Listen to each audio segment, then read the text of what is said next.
What's up, guys? How are you? Hey, good. Don, you made it to DC, huh? Yes, we did. We got here yesterday, and we're kind of glamping in a friend's apartment. She's living out of the country. Her son and daughter-in-law and their family were here for a couple of years and bought their own place a few months ago. It's sort of what they call in the real estate business broom clean. And so Margot and I and Gary and a friend of his are here. And we have our blow-up mattresses and folding tables and portable lamps and stocked refrigerator and bar, and we're good to go. Boots on the ground, baby. Don DeBar style. That's right. That's right. We love it. So we just took a ride around DC for the first time since I got here, looking at the prep for Sunday for the inauguration. The Capitol building has like mega flags hanging from it. I've never seen anything. And, you know, all those buildings that, whatever the hell kind of stone that is, that looks so kind of almost monochromatic when you look at it against the gray sky. The color in these banners, like, is shocking, literally. They drove by the Capitol. They're testing out the sound system. They got music echoing back and forth. There's cops everywhere. Every kind of cop you ever saw. White cars, blue cars, marked cars, unmarked cars. Cops wearing tons of ammunition and bazookas and stuff. Cops walking around in trench coats and everything in between. Wow. So it's going to be a party. Now you covered this for our the last Trump inauguration 8 years ago. Do you remember? Is it any different than that? Same, or is it something a little odd in the air? What do you think? Is there anything unique about this experience versus? Well, the conditions are different. First of all, you'll recall nobody took it seriously, and although they had been complaining about Russian influence during the course of the election, if you recall, for example, when Hillary Clinton was being interviewed with one of the knuckleheads at NBC, she said something like to the effect that if Trump were elected, it would be Christmas in the Kremlin. That the documents that were leaked showing criminal activity on the part of herself and the DNC was the result of Russian spies leaking it. They didn't really get rolling on that until after the election, when everybody had to explain how this thing that was supposed to be a cakewalk ended up being an embarrassment. So the environment in which that took place was more one of shock than anything, and to the extent that people were saying then, in my opinion, one of them, by the way, but in my opinion, even then correctly, that what we had witnessed is a rejection of the existing order, that what the Democrats had been offering, which was more or less the same as the Republicans had been offering since at least maybe since 1986 or 1990, maybe, or 92, maybe even back since 1968 or 1976, that people were just fed up with the consensus that was running the government and the way it was involved in permanent warfare, in a rollback of services, increased taxes, all these problems that people were rejecting it in the whole. That was, people reading correctly what was happening at the time that saw Trump could win. That was the basis of it. This time, everybody understands that's what they saw. They had every excuse in the world why that wasn't true last time, and they tried every trick in the book this time to steal it, indicting him, convicting him, shooting at him, and everything else. And he had a bigger turnout, the largest, actually, victory, I think, in the history of presidential elections. So the mood is different, and I think there's a tension between Trump and, more importantly, those who supported him or in general are rejecting the existing order, and of course the troops of the existing order, who, by the way, are being deployed under the present regime, the outgoing regime, from the president to the speaker to the mayor of DC, whatever the hell else they have for District of Columbia governance, and so there's tension there. I didn't have to see that. I know it's there. It's institutional tension, and it's the kind of tension that exists between the old regime and the people in the street. So Don, is there any concern at all that there's going to be some sort of extra security needed for Trump? That there's these threats? Are if there are threats, are they coming from these like random people that aren't affiliated with anything higher up, or do you think there's something else going on there, like we saw back in last summer with that first assassination attempt that seemed very shady? It seemed like a lot of stuff was going on there as far as there's like some infiltration within his own team. Is that, do we not have that anymore? Or are you feeling like that might be something we might be looking at? Or is there something to be said about the woke protests that might be aligning together out there? Is there anything to be looking at in those two camps right now? Yeah, I mean, look, in a very real sense, look, you got to parse something else, which I can't. And nobody can really. With all the things that, I've said this a million times. You guys know exactly what I mean. All of the things that we think we know, we've come by through virtual means.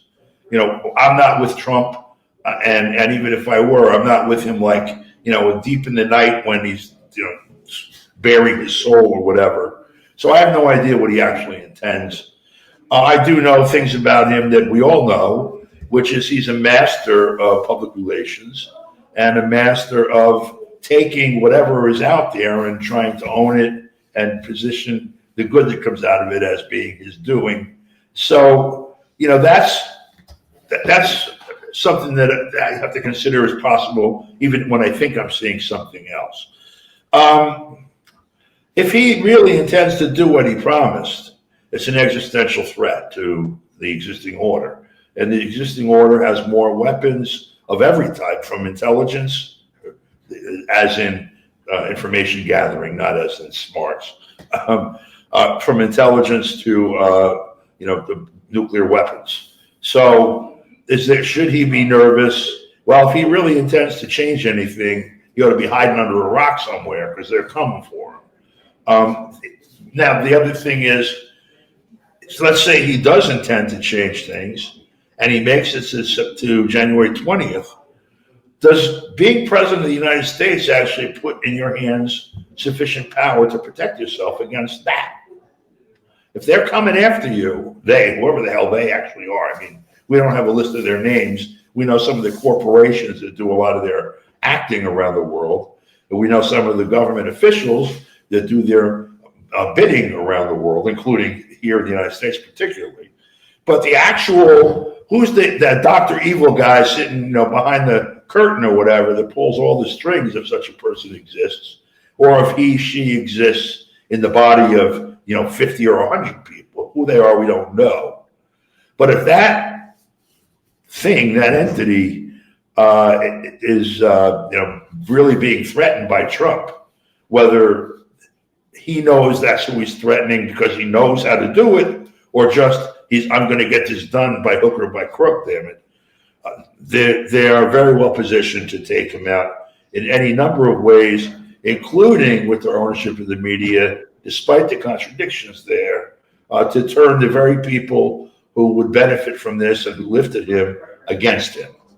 2 or 3 little scandals where people are willing to say, see, I knew he was full of garbage. I know he was always a billionaire, creep, whatever, and let's get him.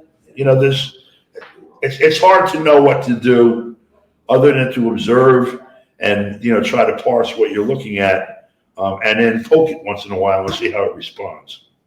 So my question to you is, Don, while we keep this conversation going, I'm very desperate to get into the next conversation because I'm dying to hear what you think about the ceasefire.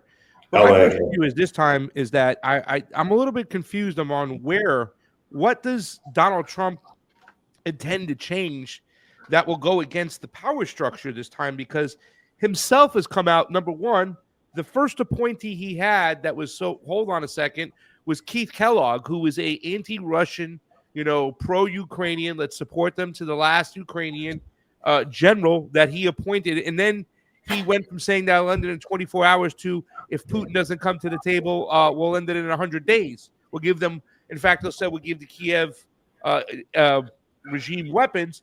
Then he goes and he taps and he supports Mike Johnson, who's strictly against our civil liberties, who's supporting Section 702 of the FISA court warrants. And Donald Trump sanctioned Mike Johnson.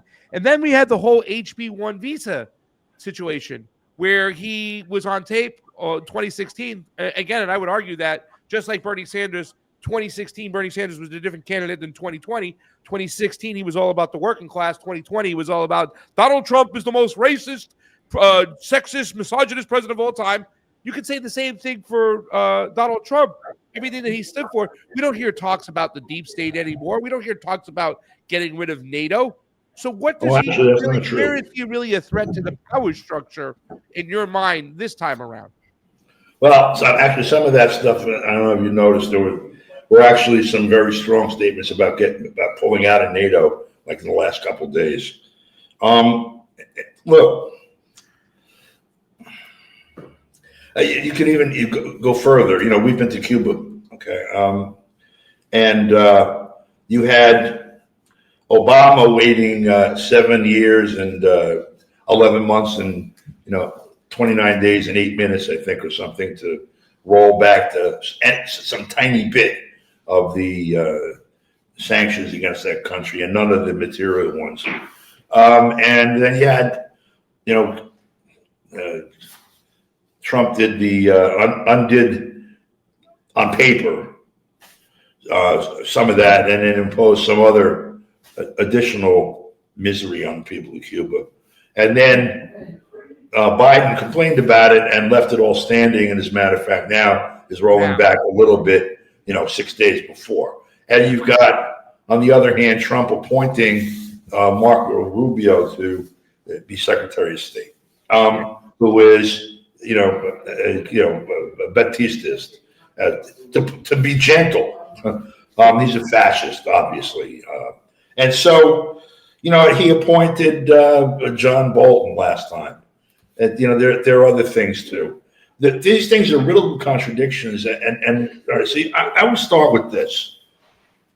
And again, I'm tea leaf reading, just like anybody else is, whether they consider themselves doing that or not. Everybody we're hearing from, everybody we're talking to, they're tea leaf reading just like we are.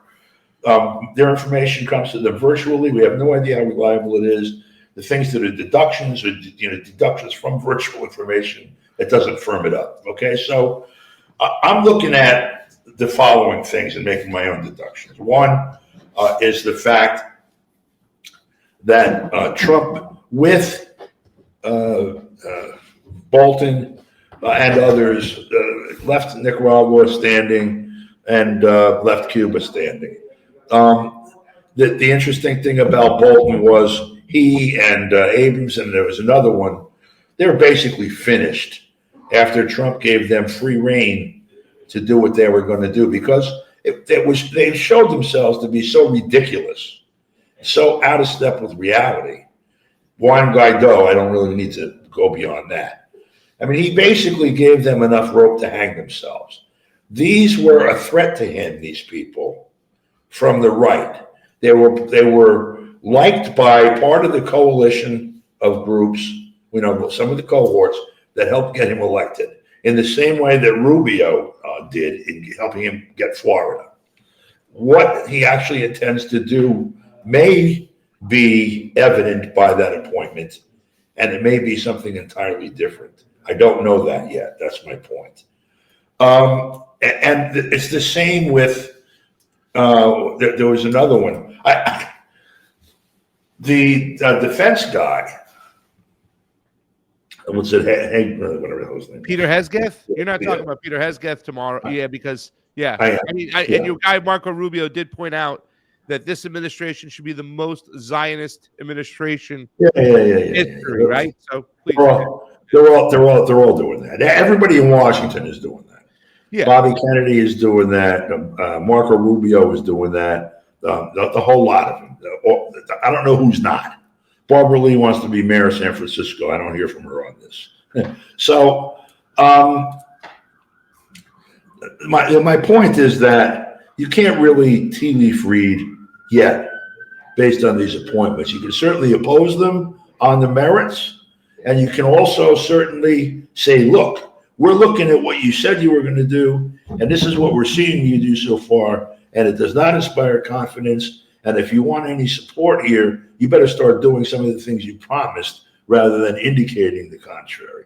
I think that would be the most useful kind of intercourse to have with the administration from people that have something to say that they'll listen to.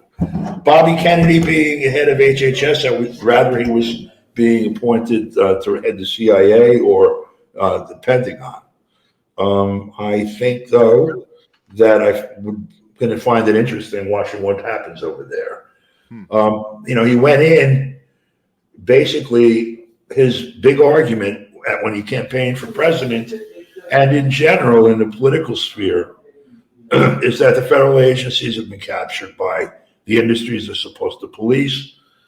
And the result has been a catastrophe for the people, no matter which sphere of their lives these entities operate in, whether it's it's pharmaceuticals, in which case our health is shot, food, we're obese and malnourished, across the board. Our intelligence agencies, their job is to manufacture war so that the money cash flow to the arms makers continues, et cetera, et cetera. He's going to have a stage, and because of what just happened with this, the whole COVID and the alleged vaccine and all of that, the very wary eye from the public placed on what happens there. I think if one were to try to make the case solid to a large number of people that he's been trying to make since he started his involvement in politics, although again I prefer him at Langley or the Pentagon or whatever, he's well poised at that place to do it. And so if he really intends to do all that, we're going to see it happen, or a very solid effort at that, at stirring a very angry response. Yeah, I'm watching that. I'm going to watch the Pentagon guy. All right, look, February 6th, 2002, Cynthia McKinney had Donald Rumsfeld in a hearing in Congress under oath, and asked him a question that there was $2 or $3 trillion missing. I can't recall which. $2 or $3 trillion missing. Do you know where it is? No, I don't. Well, why not? Well, we just don't know what happened to it. Why? Because our computers don't talk to each other. Who has the contract for that? So-and-so, I forget who. Do they still have the contract for that? Yes. Are you reviewing that and attempting to get someone in who will get the computers to talk to each other so we can find the $2 or $3 trillion? Well, no, but I'll send you a report about that. That's 2002. That's 23 years ago, like in 2 weeks. that was September 10th, or no? No, it was February 6th. No, February 6th, 2002. No, Don, I think Pasa mentioned the September 10th reference because we knew that I there understand. that was the Rumsfeld money that was missing the day before 9/11. Yeah, no. You're talking about My point. I get that, but I'm making a different point. okay, about 2002 is what you're talking The about. point is that 23 years have told since then. And we've had the Iraq War, the Libya War, the Syria War, the Ukraine War, on top of the condition that we were in 2002. And so if it was $2 or $3 trillion then, we're talking now many trillions of dollars. And that has been this guy's pet peeve. Who? This Trump? guy, Pete. Yeah. Yeah. He's not an Yeah. anti-war guy. He's not an No. But he's a where did the $6 or $8 trillion go guy. Look, now suddenly Trump says that's what he wants to know. Fine, you're Secretary of Defense. I want to see where that goes before I decide anything else. I don't care who he slept with. I don't care about any other crap. What is most interesting to me about it, and you can take that also to the hearings with Tulsi Gabbard when that happens, and with all the others. the conversation in front of the Senate committee was not about the missing trillions of dollars in the Pentagon while they're reviewing a guy who's going to take the job of running the Pentagon.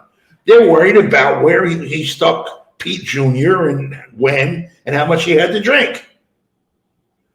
So I'm trying to show you this is the value of the entire scene that you're looking at with respect to these cabinet appointees. They're not the essence. They're form. They're appearance. Don, I think you're trying to make lemonade out of lemons. Even Tulsi Gabbard.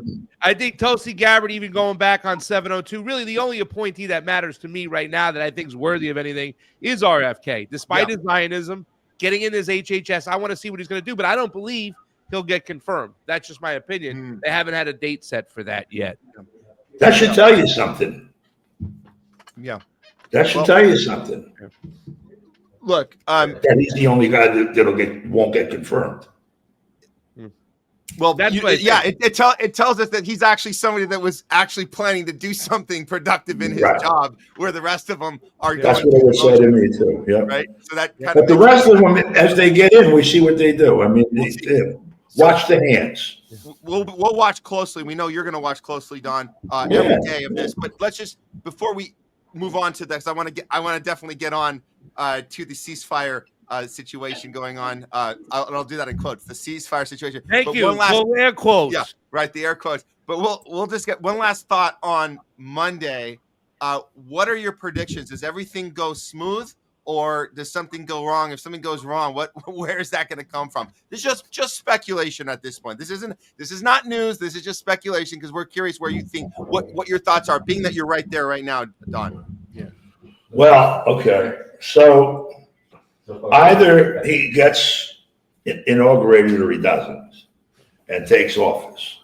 And then, of course, going from, giving the oath, making his way to the White House, and then up and down the stairs every day or whatever the hell he's got to do to get to work.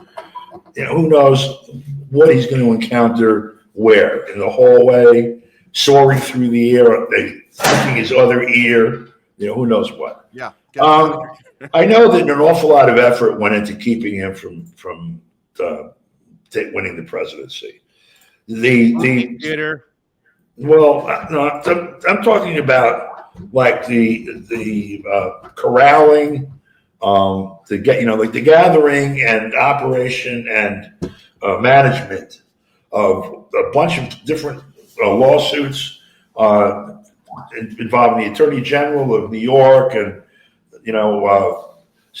federal prosecutors in different jurisdictions, and pulling out, reviewing his businesses, going back 20 years, looking for things like, oh, you forgot to carry over the interest on Schedule C6 on this return. It's $18. That's something substantial. A whole lot of effort went into making those cases. A tremendous amount of effort went into making that stuff consumable in the media and bringing it to people. The entire effort that it must have taken to hold up Joe Biden as being, of sound mind, just so they could keep Trump out of the Oval Office. It tells you somebody in position to maneuver the instruments of power doesn't want to see him take office. And I don't know where they are today. I don't know if they're in town. I don't know if they're directing all that police activity we just saw by the Capitol building. I don't know if they're wearing a police uniform like, somebody in a Clint Eastwood movie or something, just sitting on top of some little rooftop nearby, waiting for him to show up. Who knows what the hell is going to happen?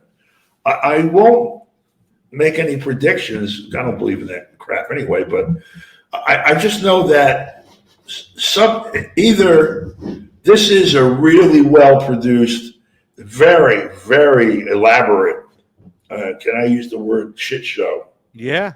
Okay. That, in fact, he is there as their puppet to prevent someone who would actually do the things he's talking about from being there instead. Either that's the case, and they, support it with all of the things that they did to him, criminal convictions, shooting him in the ear, blah, blah. Or somebody with a lot of power really doesn't want him in there. I guess it's going to be evident because, there's also this. Of course, if it is that somebody with a lot of power doesn't want him in there, it may be because they think he's going to do this stuff that's bad for them, but he doesn't intend to. Or it may be that he intends to, and somehow he changes his mind. Either they dissuade him or they pay him or whatever. In which case, even if all this stuff was real, the hostility, the antipathy, the fear, whatever, that did motivate them, and they did this stuff to keep him out, and he gets in, it doesn't mean he's actually going to do anything anyway. But it might. If he does that stuff, then we'll look back on all this and say, well, that's what it was, I guess. Burgess Meredith, right? Burgess Meredith, the guy who played Mickey in Rocky, was also in this movie, Grumpier Old Men, the first and the second one. And there was a scene, he goes, I got my shop, and he throws down bacon. He goes, Pa, Jack Lemmon goes, Pa, I really wish you'd go for the low sodium. He goes, well, you can wish in one hand and crap in the other, and get killed first. Through Cynthia McKinney, our elections are garbage, and if they didn't want him in, they wouldn't have had him in. They cheated Carrie Lake out of her seat, right? Because they easily had the mechanism in those states I talked about. It was Arizona again. So that just tells me everything I need to see in the way Donald Trump. I believe he has the same mentality, and I'll give it to you right now, Matt, just really quickly. He exists the same reason why Bernie Sanders existed, to sheep herd people back into the Democratic Party, and Donald Trump is sheep herded people back into the Republican Party. End of story. 100%. He's a little tougher version than Bernie the whole time, and this is the cardboard cutout version. Just like you said, I agree with that. But if Bernie had made it, we'd also have to be worried about what they do to him. If he had been a little tougher, we would have been the ones. We talked about this. We would have been the ones on January 6th that they arrested, because that's what they do. Even the slightest 1% chance that they're going to go against the 100%. People in line, the Obamas, the Hillarys, the Bushes and Cheneys, the fact that they were even 1% going to challenge that, they have to be looking over their shoulder, as I think Trump is rightfully so doing right now, even if he's only 1% challenging the oligarchy.